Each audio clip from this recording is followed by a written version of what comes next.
Indoor প্ল্যান্টসের মধ্যে সবথেকে tricky লাগে আমার কাছে পিস লিলি। এটা যখন এনেছিলাম ১ বছর আগে, তখনই শুধু এটার ফুল ছিল। তারপর থেকে এটাতে কোনো ফুলও হয়নি।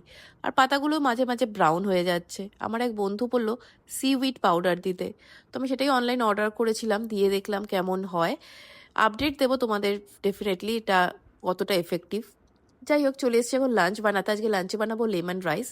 বাঙালি কিচেনে লেমন রাইস অতটা ফেমাস নয়, কিন্তু আমি কিছু বছর ছিলাম হায়দ্রাবাদে, তো আমি এই টেস্টটার সাথে পরিচিত। আর যখন বেশি কিছু রান্না করতে ভালো লাগে না, আমি লেমন রাইস বানিয়ে নিই। বেশ সুন্দর একটা ট্যাঙ্গি আর একটা স্পাইসি টেস্ট হয়, খেতেও ভালো লাগে।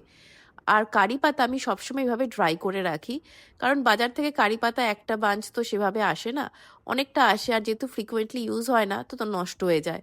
তাই একটুকে ধুয়ে ড্রাই করে যদি রেখে দিই, বেশ কিছুদিন ভালো থাকে। আর কথা বলতে বলতে আমার লেমন রাইসও রেডি হয়ে গেল। লেমন রাইসে পেঁয়াজ অ্যাড না করলেও চলে, কিন্তু লেমন জুস কিন্তু অবশ্যই অ্যাড করতে হবে।